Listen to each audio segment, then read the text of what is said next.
Welcome friends, you are watching Education Express Bid sponsored by Samarth Coaching Classes. Friends, today we are going to study standard 10th poem 1.3 Basket full of moonlight. Basket full means the basket which is filled up to the brims. Brims means cart, and moonlight means light of moons. Friends, listen carefully. This poem is originally written in Dogri language.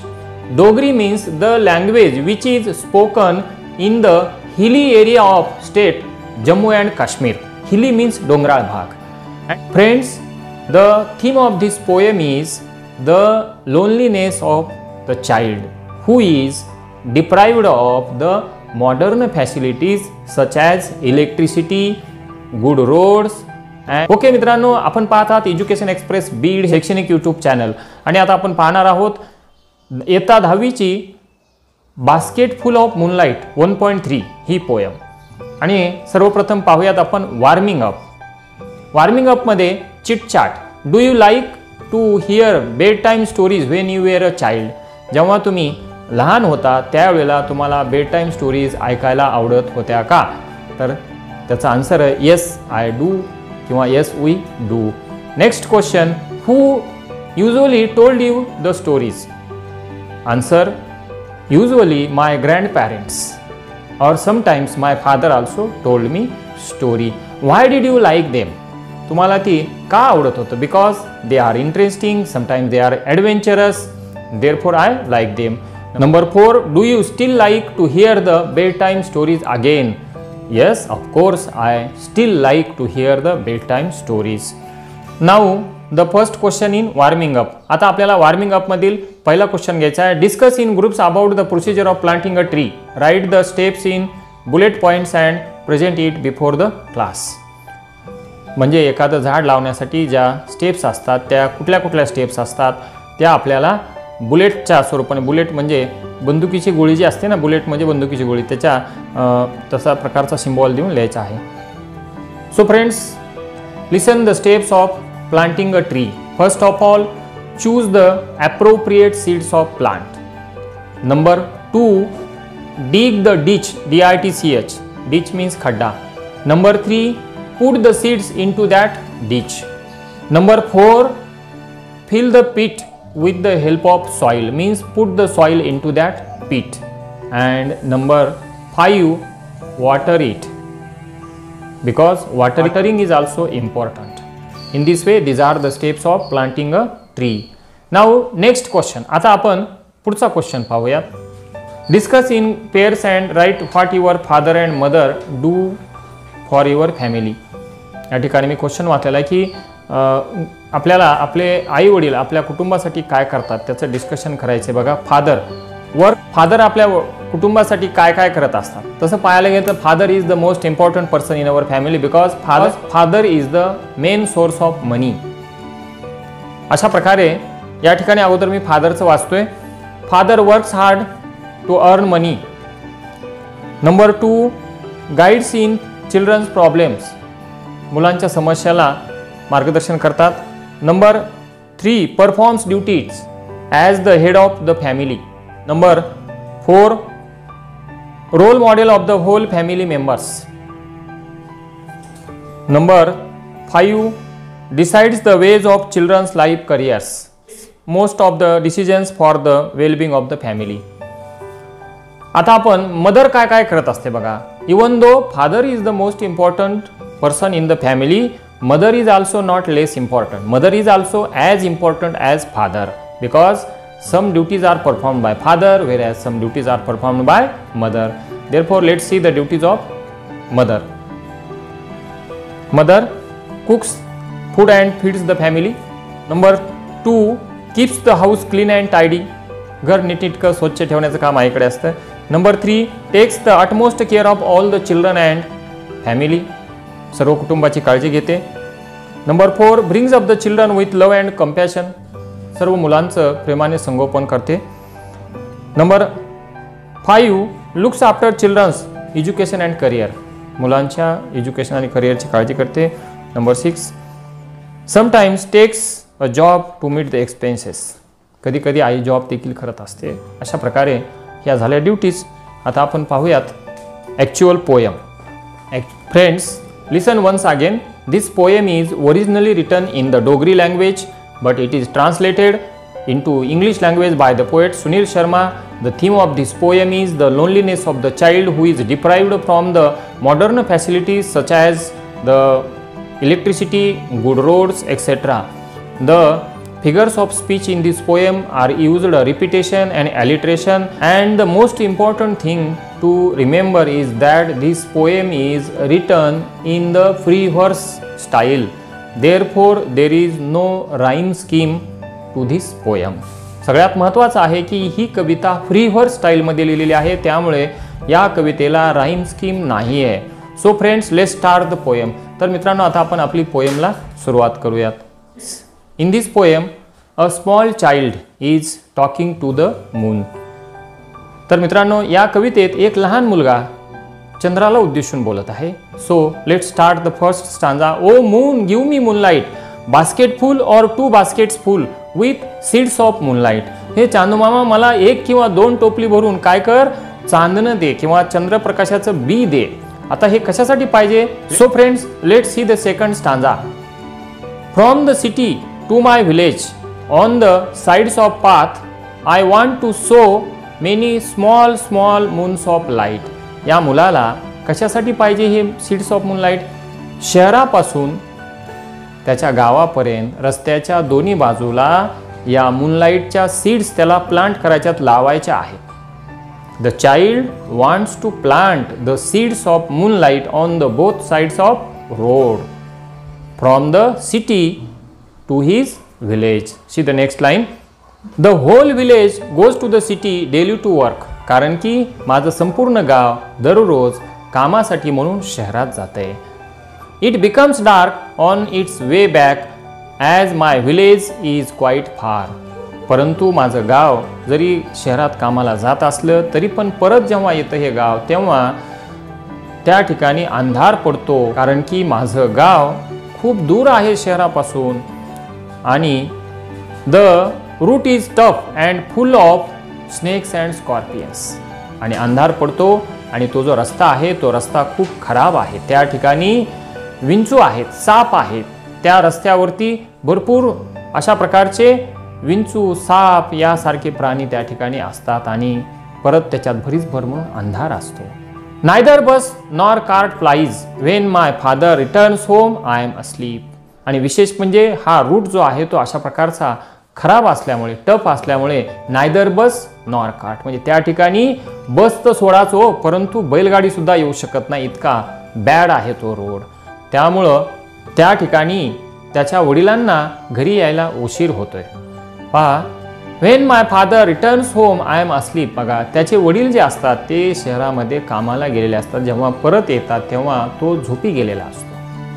When my father returns I am asleep. In this way, in the next stanza, the small child says that the whole village means all the people of his village every day go to the city for the purpose of work because there is no employment in his own village. Therefore all the people go to the city for the purpose of earning money, and among all those people his father also goes to the city. But when they return home at that time it becomes too dark and the route of those people are very tough because it is full of snakes as well as scorpions. And the most important thing that leave alone the bus, but the cart also cannot ply on that road, and therefore his father gets late to come to the home, and that is why the child is asleep when his father returns to home. Now see the next stanza. And he goes back early in the morning while I am asleep. बघा, ज्या वेळेला वडील घरी येतात त्यावेळेला झोपलेला असतो, कारण वडील उशिरा येतात, आणि सकाळी जेव्हा त्यांना कामाला जायचं त्यावेळेला पण हा झोपलेला असतो, कारण की वडील सकाळी लवकर जातात. When his father comes to home at that time the small child is sleeping because his father comes late, and when early in the morning when his father goes to the work at that time also the small child is sleeping. Now see the next stanza. Oh moon, give me a basket full of moonlight on loan. हे चांदूमामा, मला काय कर, एक मला असं देऊ वाटत नसेल तर मला लोन म्हणून दे, माझ्यावरती कर्ज म्हणून दे, परंतु देच, काही का असे ना परंतु देच. कसं का असेना परंतु देच, मला कर्ज म्हणून दे, कसं दे.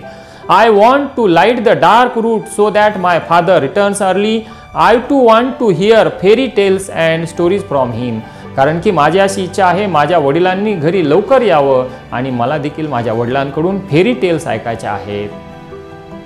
See, the small child is requesting to the moon to give him 1 or 2 baskets full of moonlight so that the small child may sow, S-O-W, sow means पेरणे, sow all those seeds on the both sides of his father's road so that his father may return early to his home and he may tell the bedtime stories to the small child, because small child wants to listen fairy tales as well as bedtime stories from his father.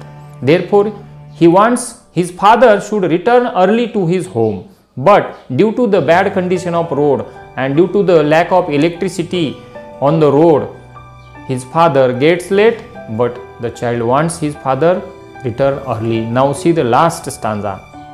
Oh moon, give me a basket full of moonlight. I want to sow seeds of moon on the sides of the path. पुन्हा एकदा ते मूल चांदू मामाला विनंती करते की चांदू मामा, पुन्हा एकदा मी विनंती करत आहे की मला 1 किंवा 2 टोपली भरून चांदणं देच. मला काय करायचं, या रस्त्याच्या दोन्ही बाजूने हे चांदणं पेरायचं आहे, जेणेकरून माझ्या वडिलांचा रस्ता प्रकाशित होईल आणि माझ्या वडिलांना घरी लवकर येता येईल. आणि वडील घरी लवकर आले तर मला बेड टाईम स्टोरीज त्यांच्याकडून ऐकता येतील, मला त्यांच्याशी बोलता येईल, मला त्यांच्याशी गप्पा मारता येतील. म्हणून मला माझे वडील लवकर यायला पाहिजेत असं वाटतं. आणि लवकर कसे येतील ते, जर का मी तुझ्याकडून चांदणं घेतलं आणि त्यांच्या रस्त्याच्या दोन्ही बाजूनं पेरलं तर रस्ता प्रकाशित होईल आणि त्यांना लवकर येता येईल. अशा प्रकारे हे मूल जे आहे ते अतिशय इनोसंटली रिक्वेस्ट करत आहे चंद्राला की मला 1 किंवा 2 टोपली भरून चांदणं दे. In this way the small child is very innocent and innocently the child is requesting to the moon to give him 1 or 2 baskets full of moonlight so that the small child may sow the seeds of moonlight on the both sides of the road of his father, and so that his father may return early to the home. And if his father returns early to the home, the child will listen the bedtime stories as well as fairy tales from his father. In this way the child is absolutely innocent child. Therefore he is requested. Friends, listen carefully and remember, through this poem the poet Sunil Sharma wants to focus or to light on the problems of rural area, the problems such as unemployment, lack of electricity, lack of good roads, and as well as the problems of children. In this way he has tried to tell us what kind of problems are faced by the rural area. So friends, in this way we have seen the poem Basket Full of Moonlight. मित्रांनो, अशा प्रकारे आपण ही poem पाहिलेली आहे, basket full of moonlight. If you have any kind of difficulty you may ask me. Friends, now see the English workshop. आता आपण English workshop पाहूयात. Complete the following sentences with the help of the poem.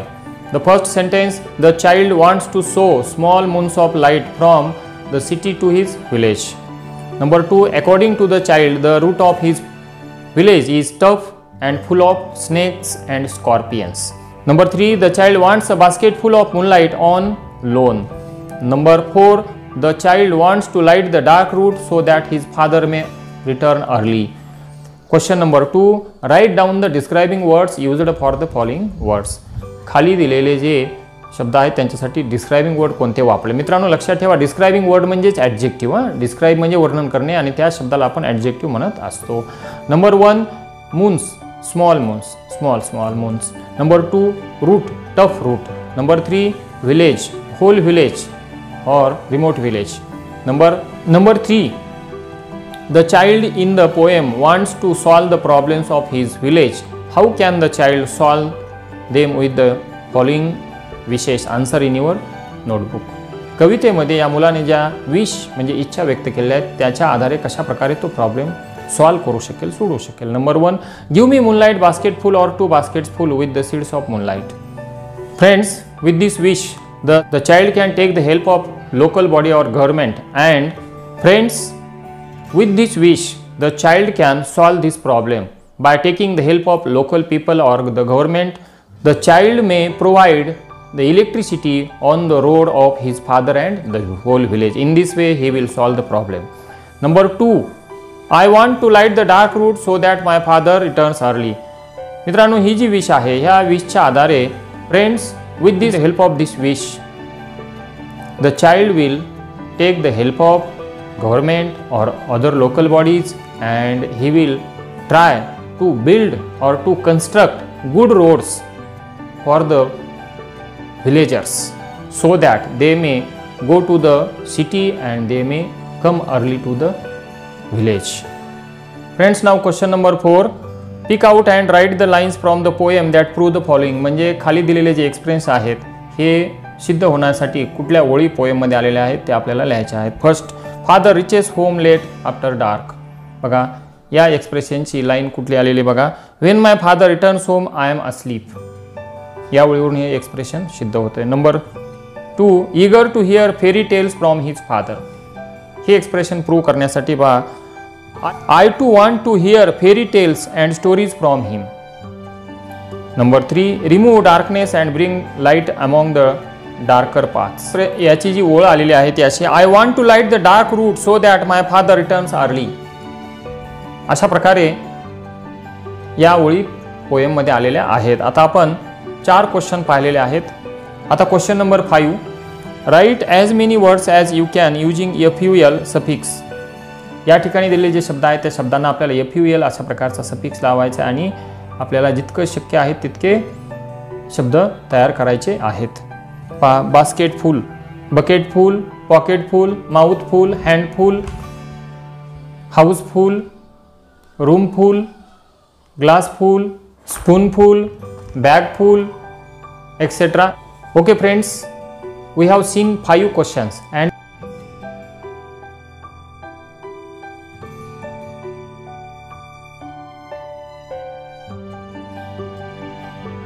मित्रांनो, जर का काही अडचण असेल तर मला तुम्ही कॉल करू शकता आणि हां, त्यासोबत जर का तुम्ही चॅनलवरती नवीन असाल तर आपल्या चॅनलला सबस्क्राईब करा. त्यासोबत बाजूला दिलेलं जे बेल आयकॉन आहे त्या बेल आयकॉनला प्रेस करा आणि त्याच्यावरती ऑलला क्लिक करा, जेणेकरून आम्ही अपलोड केलेल्या नवीन व्हिडिओचं नोटिफिकेशन ताबडतोब तुम्हाला मिळेल आणि तुम्हाला आमचा व्हिडिओ सर्वात अगोदर पाहायला मिळेल. Okay friends, thank you so much for watching this video. Take care of yourself and your family. Bye till then.